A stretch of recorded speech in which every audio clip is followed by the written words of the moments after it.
Od litijata na Sv. Gerasim Kefalonijski ovde se prenesuvat moštite negovi od starата crkva do noviот храм. Народот е легнат овде за благослов, а со моштите на Свети Герасим се врви над сите овде луѓе кои што со вера и љубов застанале да се допрат и да бидат осенети од светите мошти на големиот чудотворец.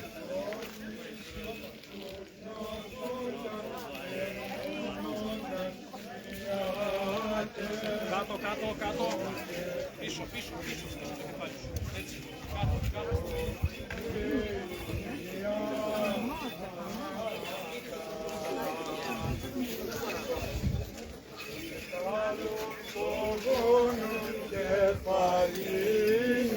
Το πλέρισμα ομαλών μονίστων προστάτη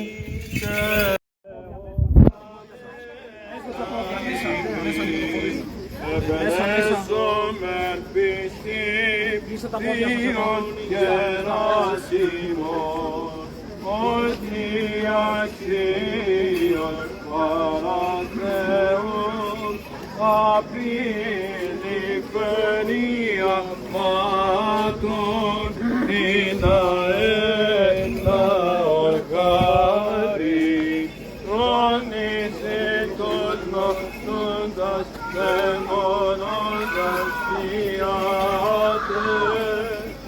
Υιόν και